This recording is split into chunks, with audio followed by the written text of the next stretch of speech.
হযরত আবু বকর সিদ্দিক রাদিয়াল্লাহু আনহু ইন্তেকাল হয়ে যাবে। হযরত আলী রাদিয়াল্লাহু আনহুকে কাছে ডাকলেন, ডেকে বলেন, আলী রে, তোমারে আমি দুটি ওসিয়ত করে যাব, রাখবেন? বলেন আমিরুল মুমিনিন, কি বলতে চান? আলী রে, আমার ইন্তেকালের পরে তুমি নিজ হাত দিয়ে আমারে গোসল দিওয়াইবা, কাফন পরাইবা, নিজে কাঁধে করে নবীজি রওজা মুবারকের অদূরে রাখবা, আল্লাহর নবীকে তুমি যে সালাম দিবা। যদি সালামের জবাব আসে তাহলে ভালো, যদি না আসে আবার সালাম দিবা। যদি জবাব আসে ভালো, যদি না আসে তাহলে আবার সালাম দিবা।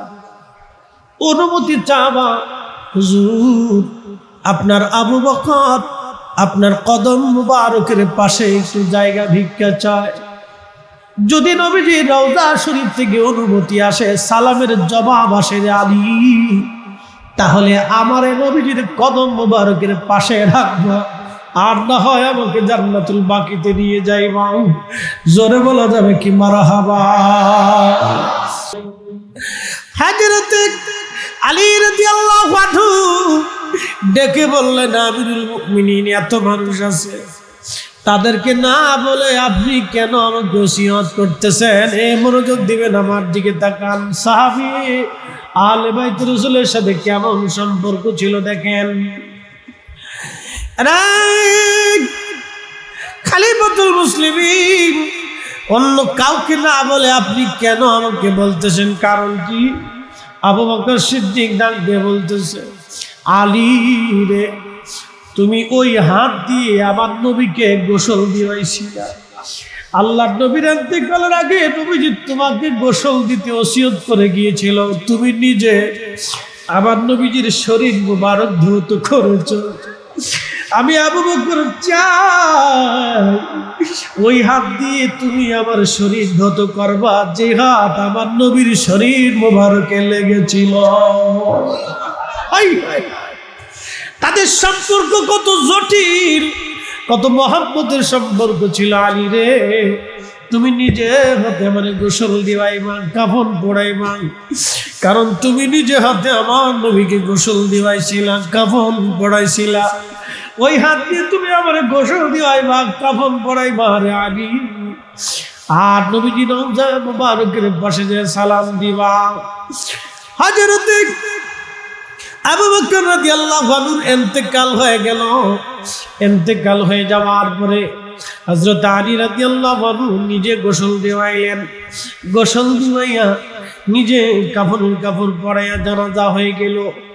নিয়ে গেলেন রওজা মুবারক দূরে রেখে পাশে যে সালাম দিলেন, আসসালাতু ওয়াসসালামু আলাইকা ইয়া রাসূলুল্লাহ। প্রথমবার সালাম হলো, জবাব হলো না। দ্বিতীয়বার আবার সালাম দিলেন, কিন্তু জবাব হলো না। তৃতীয়বারে সালাম দিলেন হযরতে আলী রাদিয়াল্লাহু আনহু, কিন্তু জবাব আসতেছে না। ঠিক কিছু সময় পরে আওয়াজ আসলো, আদখিলিল হাবিবা মাআল হাবিবে ফাইন্নাল হাবিবা মাআল হাবিবে মুশতাকুন। একবার জোরে বলবেন কি ইয়া রাসূলুল্লাহ? তাহলে বলেন, আমার নবী আছে না নাই? নবী আছে না নাই? এখনো তিনি আমাদের সালামের জবাব দেয়। যারা বলবে রাসূল নাই, ওরা গোস্তাকে রাসূল, ওরাই হলো অরিজিনাল বেদাতি বেদাতি বেদাতি। ঠিক তখনই আওয়াজ আসছে। এরপরে তেনাকে সমাহিত করা হলো। আহা, আমার রাসূল বললেন, বন্ধু বন্ধুর পাশে আসবে। আল্লাহু আকবার, জোরে বলেন।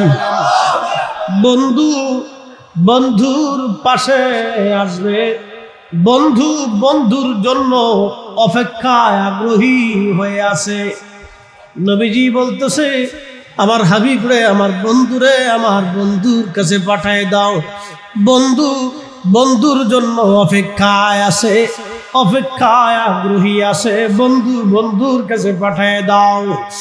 আমার রাসূল যাদের উপরে খুশি, আল্লাহ যাদের উপরে রাজি খুশি, তাদের সমালোচনা আমরা কখনোই সুন্নিরা মেনে নিতে পারি না। মানব না, মানব না, মানব না। সাহাবী রাসূল এবং আহলে বাইত রাসূল সাল্লাল্লাহু আলাইহি ওয়াসাল্লামের ভিতরে খুবই মহব্বতের সম্পর্ক ছিল, চমৎকার মহব্বতের সম্পর্ক ছিল। যদি দু একটা ঘটনায় মতো পার্থক্য ছিল, মাসালা মাসালিও মতো পার্থক্য ছিল, এইগুলি আমরা ইতিহাসের বিষয়ে টেনে এনে আমরা এগুলি নিয়ে আলোচনা করার অধিকার রাখি না। আল্লাহ আমাদের সবাইকে বুঝার তৌফিক নসিব করুন। আওয়াজ তুলে বলেন আমিন। কত সম্পদ আজকে আমার জমা হয়ে গেল, কিয়ামতের ময়দানে আমি কোন চেহারা নিয়ে আমি রসুলের সামনে দাঁড়াই যাব? আমি রসুলের সামনে এই চেহারা নিয়ে কেমনে দাঁড়াবো? আমার কত সম্পদ জমা হয়েছে। লোকেরা জিজ্ঞেস করলো, হুজুর কি পরিমাণ সম্পদ আপনার জমা হয়েছে? বলতেছে, আমার মাথার পাগড়ি, আমার গায়ের জুব্বা এবং আমার গায়ের একটা আবা, আমার হাতের একটা লাঠি, আমার পানি পান করার একটা কাঠের পেয়ালা, খাবার খাওয়ার একটা কাঠের বাসন, কত সম্পদ আমার জমা হয়েছে। এইগুলি রেখে গেলে কিয়ামতের ময়দানে আমি আমার রসুলের সামনে কি মুখ নিয়ে দাঁড়াবো? কি জবাব আমি আমার নবীর সামনে দাঁড়ায় দেব? চিৎকার করে বলবেন কি ইয়া রাসূলুল্লাহ।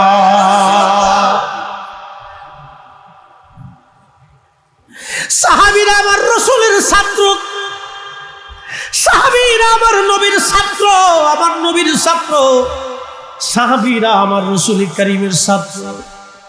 সাবধান, কোন সাহাবীর সমালোচনা করা যাবে না। লা তাত্তাখিদুহুম গরাদাম মিন বাদি।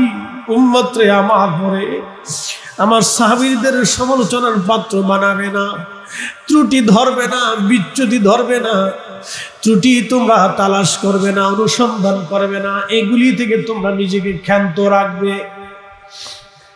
আল্লাহর নবীজির সাহাবী রাসূল হযরতে সালমান ফারসি রাদিয়াল্লাহু আনহু কান্না করে, তার একটা মাথার পাগড়ি, আহা দেখেন কত পরিমাণ সম্পদ। আজকে এক একজনের হাজার হাজার কোটি, শত শত কোটি হয়ে গেল। এই রাষ্ট্রের সম্পদগুলি চুরি হয়ে গেল, বিদেশে পাচার হয়ে গেল, 12 লক্ষ কোটি টাকা বিদেশে চলে গেল। এদেশের খেটে খাওয়া মানুষ, গরিব মানুষ একটা টাকাও পাঠায় নাই। যারা এদেশের বড় বড় ইন্ডাস্ট্রি কোটিপতি, তারাই বিদেশে টাকা পাচার করে দিয়ে আমার দেশের গরিব মানুষের হক যারা মেরে খাইলো, তারা মানুষরূপী মানুষ না, এরা মানুষরূপী জানোয়ার। কথা কোন ঠিক কিনা? প্রিয় মুসলমান, খুবই মনোযোগ দিয়ে কথাগুলি শুনবেন।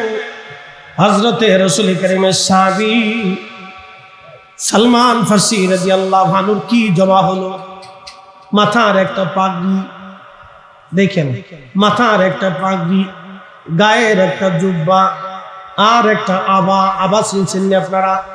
উপরে দেয়, উপরে দেয়। এটা আরবের প্রসিদ্ধ একটা পোশাক। আগে থেকেই তারা এই জুব্বার উপরে আবা গায়ে দিত, গরম থেকে বাঁচার জন্য, লু হাওয়া থেকে বাঁচার জন্য।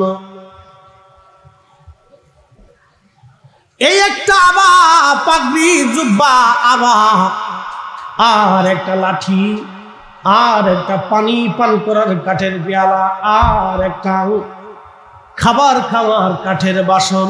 মাত্র 6টা জিনিস তার ছিল। তার জন্য উনি কাঁদতেছে। উনি বলতেছেন, এত কিছু জমা হয়ে গেল আমার মেহশরের মাঠে, আমি আমার রসুলের সামনে কোন মুখ নিয়ে দাঁড়ায় যাব? জোরে জোরে বলবেন কি মারহাবা। সাহাবী, সাহাবী, সাহাবী। ডেকে বলতেছে, ইরাকের মানুষ, আমার ইন্তেকালের পরে আমার কাফনের জন্য আমার পাগড়ি থেকে, আমার আবা জুব্বা থেকে আমার কাফনের কাপড় তোমরা বানাইবা।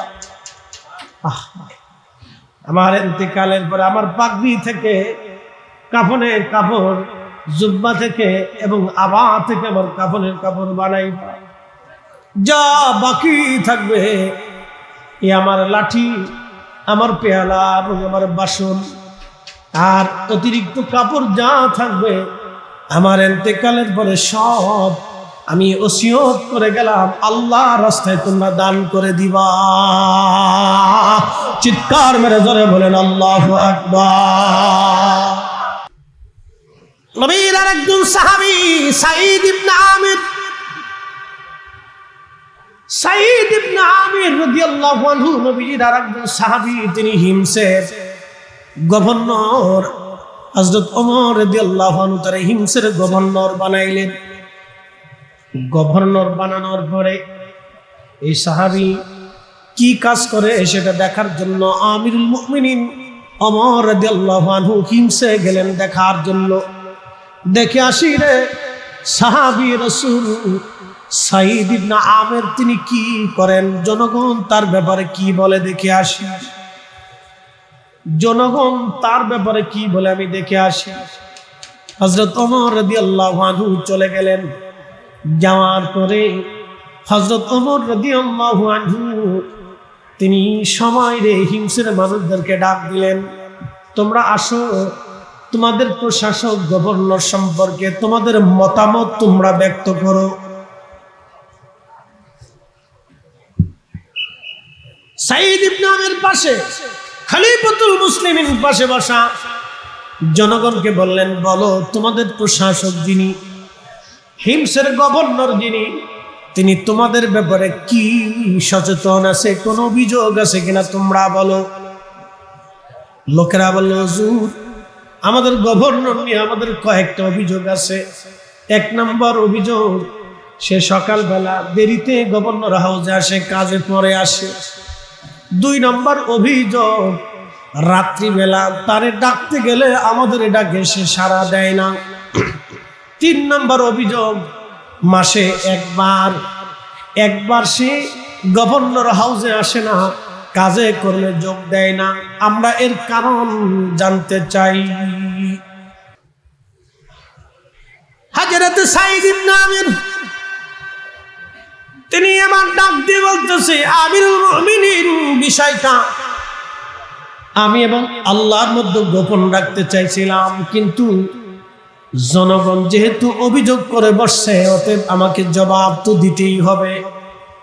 এক নম্বর অভিযোগ, আমি দেরিতে আসি সকালবেলা। আপনি জানেন আমি গভর্নরই কোনো বেতন আমি সরকারি কোষাগার থেকে নেই না, বাইতুল মাল থেকে সামান্য অর্থ আমার জন্য বরাদ্দ আছে, এটা দিয়ে আমার কোন রকম খাওয়া দাওয়া, কোন রকম সংসার চলে। আমিরুল মুমিনিন প্রত্যেকদিন সকালবেলা আমার দেরি হয়ে যায়, জন্য আমার রুটি বানানোর কেউ নাই, কাজের কোনো লোক নাই, আমি নিজে রুটি বানাই, ঘর দুয়ার পরিষ্কার করে নিজের কাজকর্ম সেরে রুটি বানাইয়া খাওয়া দাওয়া করে আসতে আসতে আমার দেরি হয়ে যায়। আমি ইচ্ছা করে দেরি করি না, আমার নিজের কাজের জন্য আমার দেরি হয়ে যায়। একবার জোরে বলবেন কি আল্লাহু আকবার? না না, জোরে বলেন আল্লাহু আকবার। আর ছাগলে চোর ধরাই দিছে, আমার দেশে কুরবানির ছাগলে চোর ধরাই দিয়েছে। 15 লক্ষ টাকা একটা ছাগল দিয়ে কুরবানি দিতে চায় কর্মকর্তার বেটা। হিসাব করে দেখেন, 15 লক্ষ টাকার ছাগল 1 টাকাও হালাল না, সব আমার জনগণের পয়সা দিয়া যারা ছাগল কিনে কুরবানি দেয়, ওর চাইতে শুয়োর জবাই করা আর ওই ছাগল জবাই করার মধ্যে কোনো তফাৎ নাই। কথা কম না গেল। সাঈদ ইবনে আমিরকে আমিরুল মুমিনিন ডাক দিয়ে বলতেছে, সাঈদ দ্বিতীয় অভিযোগের উত্তর তুমি দিয়ে দাও। সাঈদ ইবনে আমির বললেন, আমিরুল মুমিনিন শোনেন, বেয়াদবি মাফ করবেন, বিষয়টা গোপনই রাখতে চেয়েছিলাম। রাত্রিবেলা আমি কারো ডাকে সাড়া দেই না, কারণ সারাদিন আমি মানুষের কাজ করি, সারাদিন আমি সরকারি কাজে ব্যস্ত থাকি, মানুষের কাজ করি। আমি রাত্রিবেলা আসলে আমি আমার মালিক আমার আল্লাহর কাজে নিমগ্ন হইয়া যাই, নামাজে বসিয়া যাই। জোরে বলবেন কি আল্লাহু আকবার। বলেন, যে ব্যক্তি সারা রাত আল্লাহর ভয়ে ইবাদত করে সেই লোকটা একটা পয়সাও আমানত জনগণের ডান বাম করবে না। এই জন্য ভোট দেওয়ার আগে মানুষ দেখে ভোট দিয়েন, খালি টুপি দেখে ভোট দিয়েন না, মানুষ দেখে ভোট দিবেন। ঢাকা ইউনিভার্সিটিতে দেখছেন এক পাগল রে পিটায় পিটায় মারছে, শুধু মারে নাই, মারার আগে ওরে ভাত খাওয়াইছে। তোরা যদি মারবি তাহলে কেন ওরে ভাত খাওয়াইলি? আমিরুল মুমিনিন ওমর বললেন, সাঈদ ইবনে আহমেদ 3 নম্বর অভিযোগের জবাব দিয়ে দাও। কেন মাসে একদিন তুমি গভর্নর হাউসে আসো না? কারণ কি বলো? অ্যাটেনশন, আমার দিকে তাকান। ফরিদি সাহেবের পাগড়ি বড় সুন্দর, জুব্বাও সুন্দর, অনেক জুব্বা আমাদের, অনেক পোশাক। এখানে সবারই 4-5টা করে পোশাক আছে। কি কথা বলেন, ঠিক কিনা? সবারই 4-5টা 7-8টা 10টা করে পোশাক আছে। সেই দিনের গভর্নর, হিমসের গভর্নর সাঈদ ইবনে আমের সাহাবী রাসূল, তিনি জবাব দিচ্ছেন, আমিরুল মুমিনিন, আমার শুধুমাত্র একটাই জুব্বা আছে, এছাড়া আর কোনো জুব্বা আমার নাই।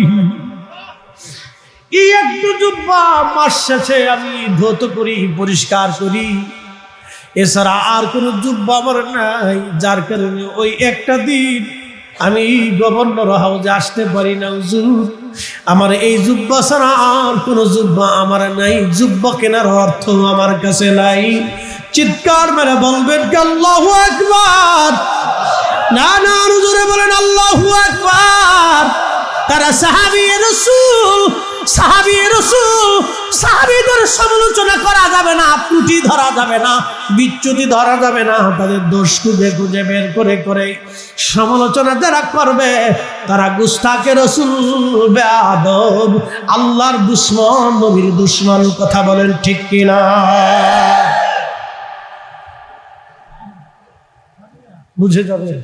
এই জন্য আল্লাহ বলছেন, আমিনু কামা আমানান নাস।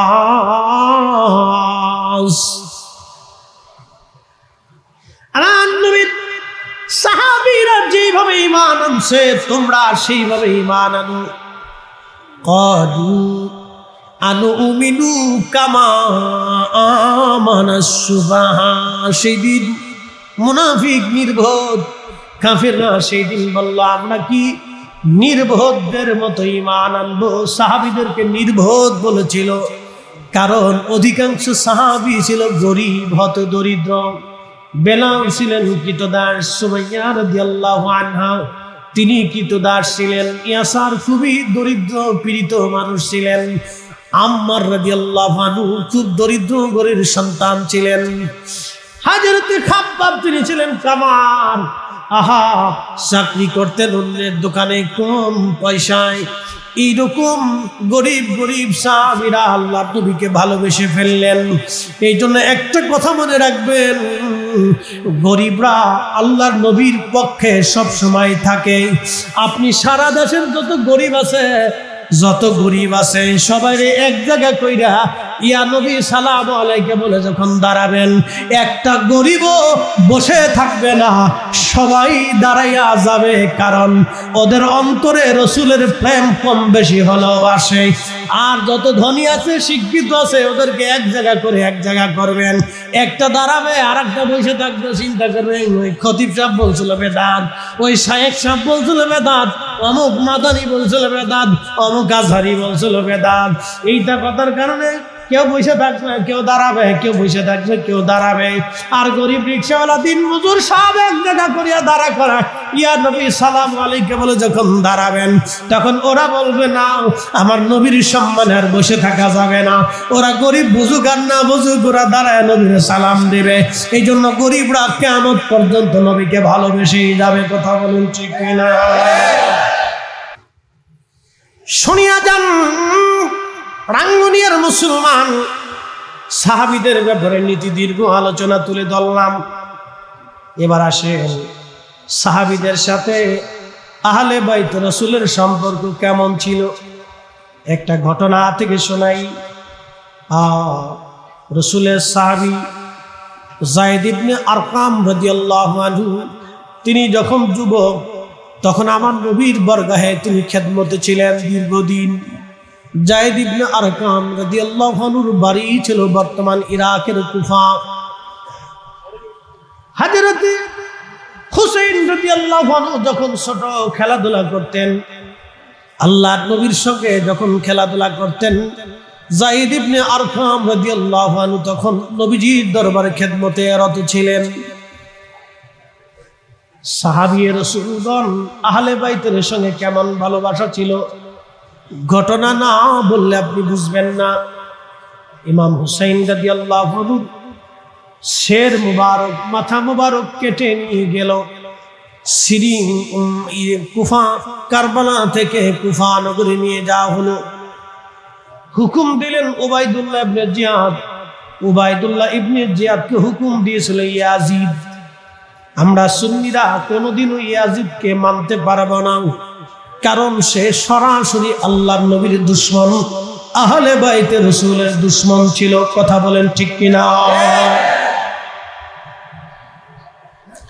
তাকে মানা সম্ভব না, কিন্তু তার উপরে আমরা আর যাব না, কারণ তারা সাহাবী ছিলেন। আগে বলছি সাহাবীদের মধ্যে কোনো মতানৈক্য, ইজতিহাদি খাতা এইগুলি আমরা টেনে আনবো না। এইগুলি টেনে আনলে আমাদের জন্য বিপদ হবে, কারণ তারা রাসূলের সোহবতে বসছেন, তারা ভালো মন্দ সবই তারা জানতেন। আল্লাহর নবীর দৌহিত্র ইমাম হুসাইন রাদিয়াল্লাহু আনহুর মাথা কেটে ইরাকের কুফার গভর্নর হাউজে নিয়ে আসা হলো। আহারে পবিত্র শের মুবারক একটা প্লেটের মধ্যে করে গভর্নর হাউজে উবাইদুল্লাহ ইবনে জিয়াদের সামনে রেখে দেওয়া হলো। সে একটা লাঠি নিয়ে আসছে, ওই লাঠি দিয়ে ইমাম হুসাইন রাদিয়াল্লাহু আনহু ঠোঁট মুবারকের মধ্যে খুঁচা মারতেছিল, ধাক্কা দিচ্ছিল। ইমাম হুসাইন রাদিয়াল্লাহু আনহুর নাক মুবারকে নাসিকার মধ্যে ধাক্কা দিচ্ছিল। ইমাম হুসাইন রাদিয়াল্লাহু আনহুর চোখে মুখে এবং মাথাতে আঘাত করতেছিল। এই সময় কুফার গভর্নর হাউজে হাজার হাজার মুসলমান ছিল, কেউ সেই দিন কথা বলে নাই। কিন্তু সাহাবী রাসূল যায়েদ ইবনে আরকাম রাদিয়াল্লাহু আনহু তিনি আসলেন। তিনি এসে একটা নজর ইমাম হুসাইন রাদিয়াল্লাহু আনহুকে দেখার জন্য এসেছিলেন, কারণ বহুদিন আগে আমার রাসূলের সোহবতে থাকতে ইমাম হাসান হুসাইন ছোট ছিলেন, খেলাধুলা করতেন নানার সঙ্গে, খেলাধুলা করতেন নানার সঙ্গে। নবীজি কাঁধে পিঠে করে তাদেরকে মক্কার অলিগুলি দিয়ে ঘুরিয়ে বেড়াইতে। তারা কাঁদলে আল্লাহর নবী সহ্য করতে পারতেন না। যদি কোনোদিন মদিনাতে যান, 7 নম্বর গেট বাবু সালাম বরাবর কোনাকুনি যদি আপনি তাকান, একটা মসজিদ আপনি পাবেন, মসজিদে আলী। যদিও এটা মসজিদ বানায় রাখা হয়েছে, এটা মসজিদ ছিল না, এটা হযরত ফাতেমা রাদিয়াল্লাহু আনহার বাড়ি ছিল। এই বাড়িতে ফাতিমা হাসান আর হুসেনকে নিয়ে থাকতেন। যখনই তাদের কান্নার আওয়াজ আসতো, নবীজি হুজরা মুবারক থেকে বের হয়ে ছটফট করতে করতে চলে যাইতেন। ফাতেমাকে বলতেন, ফাতেমা রে, ওরা কান্না করে কেন? বলে, আব্বাজান ক্ষুধার তাড়নায় ওরা কান্না করে। আপনারা আলী যুদ্ধের ময়দানে চলে গেছে, বাজার সদাই নাই, আপনার দৌহিত্রদেরকে কোনো খাবার আমি দিতে পারি নাই। মারজানার ছেলেরে, আমি নবীর সাহাবী, আমি দেখেছি ওই মুখের মধ্যে, পবিত্র মুখে আমার নবীজি বারবার চুমা লাগাইতো, ওই কপালে চুমা লাগাইতো, ওই মুখে নবীজি চুমা লাগাইতো। আমি দেখেছি নবীজি কোলের ভিতরে নিয়ে তাদেরকে চুমায় চুমায় আদরে আদরে ভরে দিতেন। মারজানার বেটা, তোর সাহস কি করে হয়? মাথা কেটেছিস, আবার এনে অপমান করতেছিস। আমি রাসূলের সাহাবী যায়েদ ইবনে আরকাম এইগুলো দেখেছি, তোর লাঠি সরা। এইভাবে আর সাহাবী আওলাদের রাসূলকে আর অপমান করবি না, তোর লাঠি শোনা। উবাইদুল্লাহ ইবনে জিয়াদ সেদিন ডাক দে বলে, নবীর সাহাবী, বুড়া সাহাবী, তুই যদি আজকে বুড়া না হতি তাহলে তোকে এইখানে জবাই দিতাম।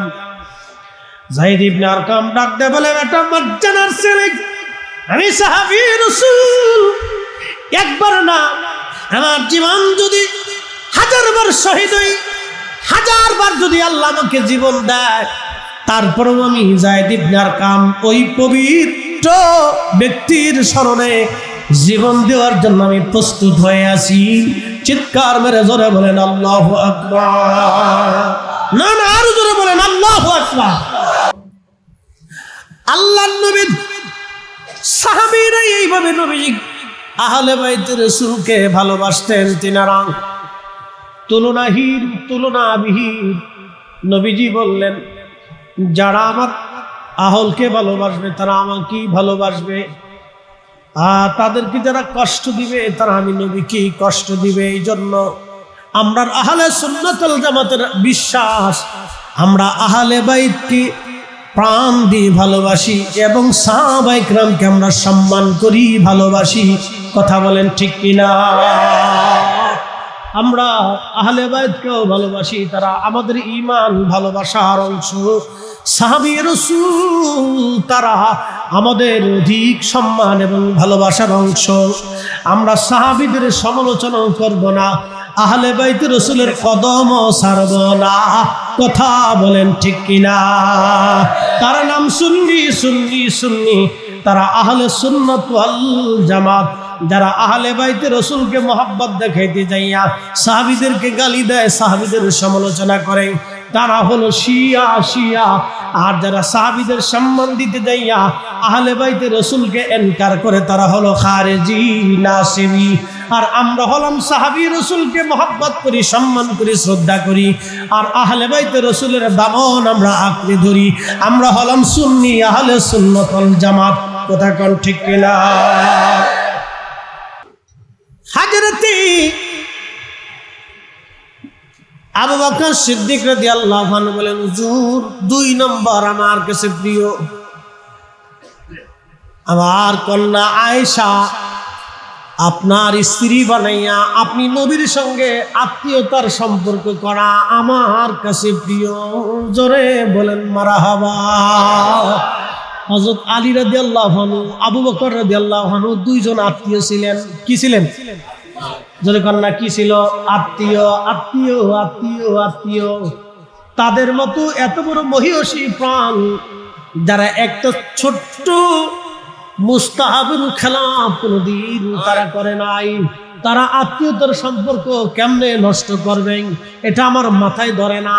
যারা ভুলভাল মিথ্যা হাদিস বানাইয়া, জাল ঘটনা বানাইয়া আজকে সাহাবীদের সমালোচনা করে, তারা চরম মিথ্যাবাদী। কথা বলেন ঠিক কিনা? ইয়াজুজ মাজুজ নতুন করে আইছি না, এ শুনেন কত বড় আশিক। এরপরে নবীজি কে বলতেছে, হুজুর 3 নম্বর আমার কাছে প্রিয় হলো আবু বকরের জীবন। আবু বকরের জীবন, তার মাল সামানা যাহা কিছু আছে সব কিছু আপনি নবীর কদম মোবারকে কুরবানি করা আমি আবু বকরের সব কিছুর চাইতে বেশি প্রিয়। জোরে বলবেন কি মারহাবা। আল্লাহর নবীর দরবারে সিদ্দিক আকবর 3টা ভালোবাসার কথা বলেন, হুজুর 1 নম্বর আপনার চেহারা মোবারকের দিকে তাকিয়ে থাকা আমার কাছে প্রিয়। 2 নম্বর আমার কন্যা আয়েশাকে আপনার স্ত্রী বানাইয়া আপনার খেদমতে রাখিয়া। একটু চিন্তা করেন তো, একজন ব্যক্তি কতটা ভালোবাসলে নিজের দেহ দিয়া সম্পদ দিয়ে খেদমত করছে, তারপরে নিজের মেয়েটাকে আল্লাহ নবীর সঙ্গে বিবাহ দিয়া আল্লাহর নবীর ঘরের ভিতরে নবীজির শারীরিক খেদমত আবু বকর সিদ্দিক রাদিয়াল্লাহু আনহু করাইছেন। অতএব ওনার সমালোচনা যারা করবে, হাই হাই, এদেরকে ক্ষমা করা যায় না, ক্ষমা করা যায় না। কি কথা বলেন ঠিক কিনা? সর্বনাশ। গা শিহরি উঠার মতো কথা, আপনার গা শিহরি উঠবে, গা শিহরি যাবে। ওনাদের সাথে আহলে বাইতের কি সম্পর্ক ছিল আর একটা ঘটনা বলে শেষ করে দিব, না কষ্ট হইতেছে আপনাদের? চলবে? হ্যাঁ, পাওয়ার আছে গো, শক্ত মুসলমান। একটা ঘটনা বলি, জামিউল মুজিজাতের ভিতরে একটা ঘটনা লেখা হয়েছে। জামিউল মুজিজাতের ভিতরে একটা ঘটনা, হযরত আবু বকর সিদ্দিক রাদিয়াল্লাহু আনহু ইন্তেকাল করবে। আমার দিকে দেখা, নবীজি বললেন, ও আমার উম্মতেরা রে, আমার ইন্তেকালের পরে আমার সাহাবীদের ব্যাপারে তোমরা আল্লাহকে ভয় করো। আল্লাহ আল্লাহ ফি আসহাবি। আমার ইন্তেকালের পরে আমার সাহাবীদের ব্যাপারে আল্লাহকে তোমরা ভয় করো, আল্লাহকে ভয় করো। লা তাত্তাখিদুহুম করাদাম মিন বাদি। নবীজি বললেন, সাহাবীরা রে, উম্মত, আমার ইন্তেকালের পরে আমার কোন সাহাবীকে তোমরা সমালোচনার পাত্র বানাইও না, নিন্দা মন্দ করিও না, গালিগালাজ করিও না, তাদের ত্রুটি বিচ্যুতিগুলি তোমরা অনুসন্ধান করিও না, তাদেরকে তোমরা গালি দিও না, সমালোচনার পাত্র বানাইও না। একবার জোরে বলা যাবে কি সুবহানাল্লাহ? আল্লাহর নবী আরো বলে গেলেন, আমার ইন্তেকালের পরে তোমরা আমার সাহাবীদের সমালোচনা তো করবেই না। ফামান আহাব্বাহুম ফাবিহুব্বি আহাব্বাহুম ওয়া মান আবগাদানি ফাবিবুগদি আবগাদাহুম। উম্মত, আমার সাহাবীদেরকে যদি তোমরা ভালোবাসো, আমি নবীকে ভালোবাসা হবে। তাদেরকে যদি গালি দাও, আমি নবীকে গালি দেওয়া হবে। কষ্ট যদি দাও, আমি নবীকে কষ্ট দেওয়া হবে। চিৎকার মেরে জোরে বলেন মারহাবা। কোরআন কি বলল? আমি আমার রাসূলের পবিত্র জবান মুবারকের নির্দেশনা ফয়সালা আপনাদেরকে শোনাইলাম। কোরআন কি বলল এবার শুনিয়ে নেন। আল্লাহ বলেন, রাদিয়াল্লাহু আনহুম ওয়া রাদু আন। আমি আল্লাহ তাদের উপরে খুশি, তারাও আমি আল্লাহর উপরে খুশি। কেন আমি আল্লাহ খুশি? যালিকা লিমান খাশিয়া রাব্বা। আমি আল্লাহ তাদের উপরে এই জন্য খুশি, তারা আমি আল্লাহকে ভয় করত, ভয় করত, ভয় করত। একবার জোরে বলবেন কি মারহাবা। বন্ধুগণ, সাহাবীরা আল্লাহকে কেমন করে ভয় করত, আমি আহলে বাইতের আলোচনা পরে আসতেছি। সাহাবায়ে কেরাম নিয়ে আলোচনা তুলে ধরি। নবীর সাহাবী হযরত সালমান ফারসি রাদিয়াল্লাহু আনহু 250 বছর বয়সে যখন ইন্তেকাল করবে, বর্তমান ইরাকের বাগদাদের সালমান পার্ক, এখানে ওনার পবিত্র মাজার আছে। বন্ধু, সাহাবীদের মাজারগুলি সুন্দর করে ইরাকে, ইরানে, ওমানে, ইয়ামানে, জর্দানে, সিরিয়াতে, ফিলিস্তিনি, মরক্কোতে, পৃথিবীর বিভিন্ন দেশে, Uzbekistan, Kazakhstan, Turkmenistan, Pakistan, Bharat, Bangladesh, Chechnya, Bosnia, দুনিয়ার বড় বড় সুন্দর সুন্দর জায়গা, চীন, পৃথিবীর সুন্দর সুন্দর জায়গা আল্লাহর ওলিদের মাজার আছে। যেই বুখারীর হাদিস দিয়ে তারা মাজার ভাঙার দলিল দেয়, সেই ইমাম বুখারীর মাজার উজবেকিস্তানে সুন্দর করে নির্মাণ করা আছে। জোরে বলবেন কি মারহাবা। খুবই মনোযোগ দিবেন। সাহাবী রাসূল হযরত সালমান ফারসি, তিনি ইরাকের গভর্নর। মাসে 6000 দিরহাম তিনি বেতন পাইতেন। বেতনটা আসার সঙ্গে সঙ্গে পরের দিন সকালবেলা ইরাকের সমস্ত গরিব মানুষকে দাওয়াত করতেন। সমস্ত গরিব মানুষ আসার পরে বেতন থেকে সব গরিব মানুষকে বন্টন করে দান করে দিয়ে দিতেন। নিজের কাছে তিনি কোনো অর্থ রাখতেন না। একবার জোরে বলবেন কি মারহাবা। আর আমার দেশের গভর্নর আমির উন্নয়ন একবার ক্ষমতায় গেলে ব্যাংকে একবারে বুঝে ফেলাই দেয়। এই কথা কর না কেন? সমস্ত পয়সাগুলি টাকাগুলি সকালবেলা বেতন পাওয়ার পরের দিন সবাইকে ডেকে গরিব মানুষের মধ্যে বন্টন করে দিতেন। ইন্তেকালের সময় তিনি কান্না করতেছিলেন। অন্যান্য সাহাবী যারা জিন্দা ছিল, ইরাকের মানুষেরা জিজ্ঞেস করলো, হুজুর আপনি নবীজির একজন দামি সাহাবী, আল্লাহর নবীকে খুবই ভালোবাসতেন, নবীজি আপনাকেও খুব ভালোবাসত। এই কালেমার জন্য বৃদ্ধ বয়সে আপনি অনেক যাতনা সহ্য করেছিলেন। সুদূর ইরান থেকে আপনি এই কালেমার জন্য নবীর প্রেমে পাগল হইয়া সুদূর ইরান থেকে আপনি ইরাক হয়ে মদিনাতুল মুনাওয়ারায় গিয়েছিলেন। আল্লাহর নবী আপনাকে খুবই আদর করত। আপনি কেন এই সময় কান্না করতেছেন? ভয়ের কারণ কি? সালমান ফারসি রাদিয়াল্লাহু আনহু ডাক দিয়ে বললেন, সাহাবীরা রে, আমার সাথীরা শোনো গো, নবীর দরবারে একজন সাহাবী ছিলেন, তিনার নাম সালমান ফারসি রাদিয়াল্লাহু আনহু। জীবনে হায়াত পেয়েছিলেন 250 বছর। কত বছর? না না জোরে বলেন, কত বছর? 250 বছর হায়াত পেয়েছিলেন।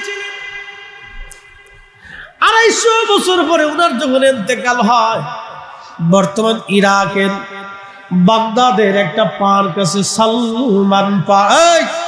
মাইকেলা কিরে তো জেনারেটর বারবার যাই কে?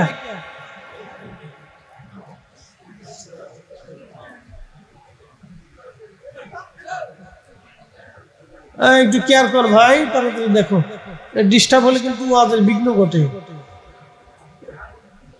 শোনেন, ওয়াজ হলো এই হুজুরি কাল না হলে ওয়াজ করা যায় না। হুজুরি কাল বুঝেননি আপনারা? একাগ্র চিত্তে আমি যেদিকে মস্তিষ্ক দিয়েছি, চিন্তা দিয়েছি, এদিকে চিন্তা ঘুরে গেলে নষ্ট হয়ে যায়।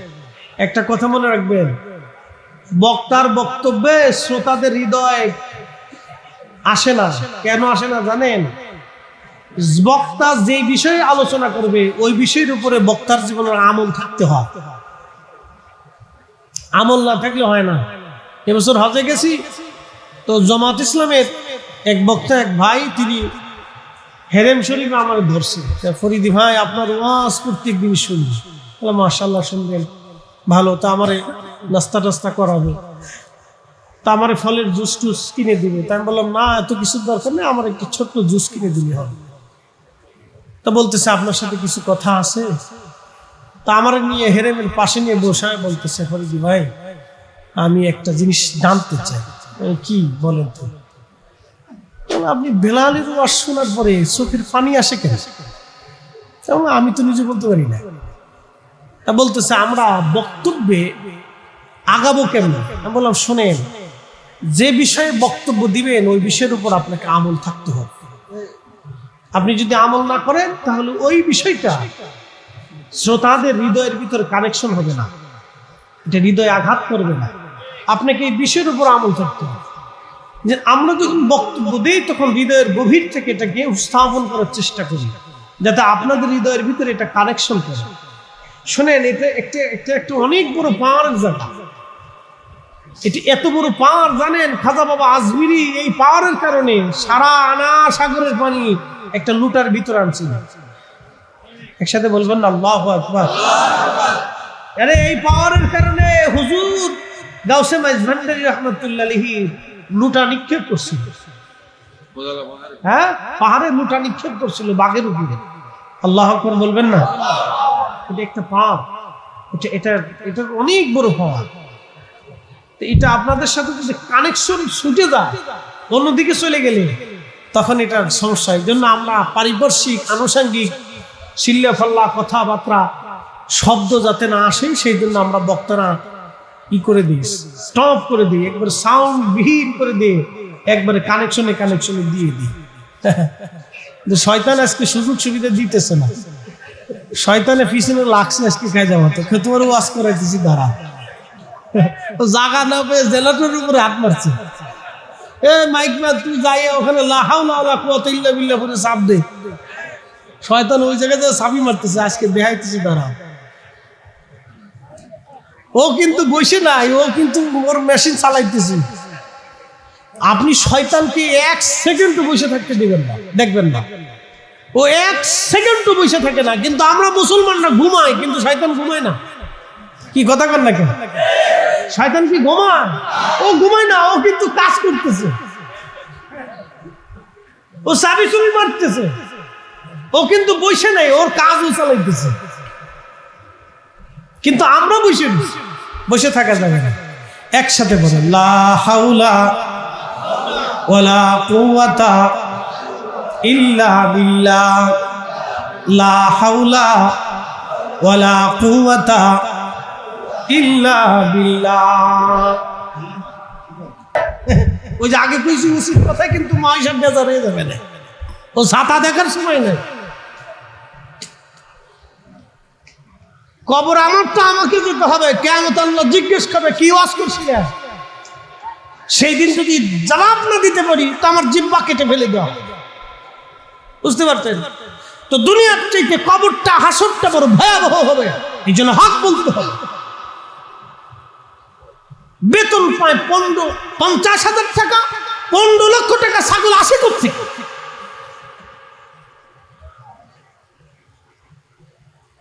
আমি ঢাকাতে এক জমির ব্যবসায়ীদের কাছে বসে রয়েছি। ঢাকা মহানগর ওয়াসার এক ইঞ্জিনিয়ার আছে, 60 কোটি টাকাতে জমি কেনার জন্য। তার মাথায় টুপি, মুখে দাড়ি, গায়ে জুট পাঞ্জাবি। আমাকে বলতেছে হুজুর চিনছেন নি? আমি চিন মারতাম, আমি তো চিনি না। কেন? ওয়াসার ইঞ্জিনিয়ার, 60 কোটি টাকা দিয়ে জমির অর্ডার দিয়ে গেল। আমি বললাম 60 কোটি টাকা কি জিব্রাইল দিয়ে গেছে? উনি মাসে বেতন পায় 50,000, এই 60 কোটি টাকা কোথায় পাইছে? এই সব জনগণের টাকা। হুজুর কিছু বলার নাই, চুপচাপ থাকেন। আমি সেই দিন বুঝছিলাম কি পরিমাণে শুধু। এই জন্য ঢাকা শহরে পানি বাদলে পানি যায় না, চট্টগ্রাম শহরে পানি বাদলে পানি যাইতে চায় না। কারণটা কি? পানি সরে নাকি? এই কি কথা কর না, পানি সরে না। পানি তো থাকার কথা না, ওটা সরে না কেন? ওটা সরানোর ভিতরে যে যন্ত্র, ও চুরি করে খেয়ে শেষ করে দিচ্ছে। এই জন্য পানি সরে না। পানি কে তোর আর একটু অপেক্ষা কর, আমি একটু দেরিতে যাই। ইঞ্জিনিয়ার খাইয়ে ফেলছে সব।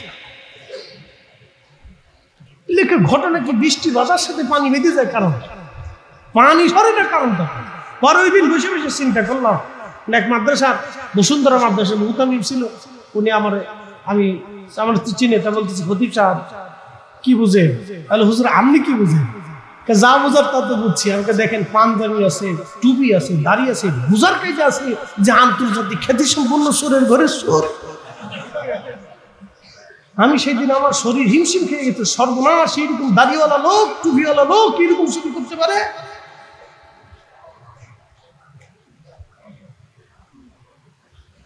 আমি আশ্চর্য হয়ে গেছি। এই জন্য কোন সাহাবীর সমালোচনা করবেন না, সাবধান। সাহাবী রাসূল পৃথিবী খুঁজে তাম দুনিয়া তন্ন তন্ন করলেও একজন সাহাবীর মতো মানুষ আপনি খুঁজে পাবেন না। কথা কোন ঠিক না? আমি আপনাকে পরিষ্কার করে এগুলো বুঝাচ্ছি, বিরোধিতা করা আমার অভিপ্রায় না করে করো। আমি কোনো রাজনীতি করি না বাবা, তবে আল্লাহর আদালতে সবাইকে দাঁড়াইতেই হবে, ঠিক কিনা? আমি দল বেদল চিনি না, আল্লাহর আদালতে দাঁড়াইতে হবে। কার আদালত? যারা বলেন কার আদালত? ও বেশি দিন নাই, হায়াত পুরাইলেই শেষ।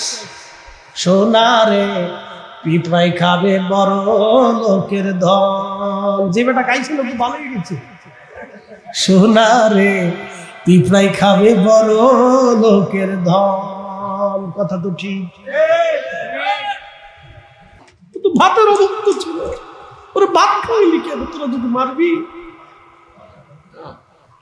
ঢাকা ইউনিভার্সিটির মতো একটা বিদ্যাপীঠ, যেখান থেকে মানুষ বের হয়ে আসার কথা, সেখানে যদি অমানুষ আমাদের জাগার কোথাও নেই। এই জন্য বাংলাদেশে হায়ার এডুকেটেড পার্সনের বাবা ভিক্ষা করে খায়, বৃদ্ধাশ্রমে থাকে, বাপের সন্তানের জায়গা হয় না। ওই বৌমা নতুন নিয়ে এসে টেডি না, বুড়া মানুষ ঘরে থাকলে আমি থাকবো না।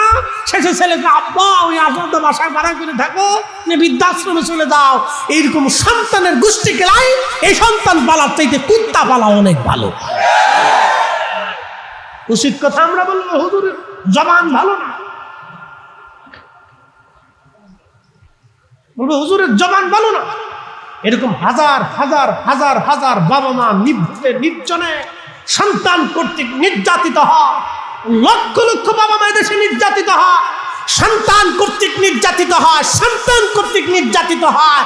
এজন্য আলাদা ট্রাইব্যুনাল গঠন করা উচিত, আলাদা বিচারালয় গঠন করা উচিত, আলাদা আদালত গঠন করা উচিত। কোন সন্তান কর্তৃক পিতামাতা নির্যাতিত হলে তাকে কঠিন আইনের আওতায় আনতে হবে, জনগণের সামনে তার বিচার করতে হবে। কথা বলেন ঠিক না বেঠিক? লক্ষ লক্ষ বাবা মা দেশে নির্যাতিত হয়। হায়ার এডুকেটেড পার্সন, ধনীর বাচ্চারা বাবা মারে কষ্ট দেয়। যা দেখেন, খোঁজ নিয়ে দেখেন, শান্তি নাই। যেন সন্তানকে লেখাপড়া করানোর সাথে সাথে মানুষ বানাইতে হবে। কি বানাইতে হবে? কথা কন না কেন? কি বানাইতে হবে? মানুষ বানাইতে হবে। সাইদ ইবনে আমির রাদিয়াল্লাহু আনহু বলতেছেন, আমিরুল মুমিনিন, রাতের আধারে আমি আল্লাহর ইবাদতে মশগুল হয়ে যাই। সারাদিন দুনিয়ার মানুষের কাজ করতে হয়, আমি রাতটুকুন আল্লাহর জন্য বরাদ্দ করে দিয়েছি। একসাথে বলবেন না মারহাবা? রাতটা কারে বরাদ্দ করছে? আল্লাহকে বরাদ্দ করছে। এই জন্য সাহাবী রাসূল হাজরাতে আল্লাহর কোরআন শরীফে আল্লাহ সাহাবীদেরকে যখন নির্বোধ বলা হলো, গালি দেওয়া হলো, তখনই আল্লাহ জবাব দিলেন, আলা আলা সাবধান, ইন্নাহুম হুমুস সুফাহা। কোরআন শরীফ থেকে বলছে, যখন বেঈমানরা সাহাবীদেরকে নির্বোধ গালি দিল, সমালোচনা করলো, সাথে সাথে আল্লাহ পাল্টা জবাব দিয়ে বলেন, আলা হাবিব, ওদেরকে বলেন সাবধান, ইন্নাহুম হুমুস সুফাহা। ওরা যারা আমার নবী সাহাবীদেরকে নির্বোধ বলতেছে, ওরাই নির্বোধ, ওরাই বোকা, ওরাই নির্বোধ, ওরা গাধা।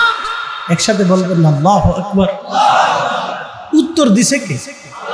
কে দিছে? তাহলে আমরা নির্বোধদের তালিকায় থাকতে চাই। মনে রাখবেন, সাহাবী রাসূল, সাহাবী রাসূল এক বাক্যে শেষ। তার কোনো ত্রুটি বিচ্যুতি, তাদের আভ্যন্তরীণ দ্বন্দ্বের কোনো বিষয়ে আমরা এগুলি টেনে এনে আমরা আল্লাহর দরবারে আসানি হইতে চাই না। কি কথা কন না কেন? মনে থাকবে, সাহাবীদের ভিতরে আভ্যন্তরীণ যে বিষয়গুলি ছিল, মতানৈক্য ছিল, ওইগুলি আমরা টেনে এনে আমাদের জীবনে আল্লাহ এবং তার রাসূলের অসন্তুষ্টি আমরা নিতে চাই না। ও ব্যাপার আমরা চুপচাপ। ওটা আল্লাহ এবং তার রাসূলের কাছে ফয়সালা। আমরা সাহাবী সাহাবী সাহাবী সাহাবী, জান্নাতি জান্নাতি। কি কথা কন না কেন? ঠিক কিনা? আমি বলবো সাহাবী, আপনারা বলবেন জান্নাতি। সাহাবী সাহাবী, হ্যাঁ সাহাবী সাহাবী, জান্নাতি জান্নাতি, এক কথাই শেষ।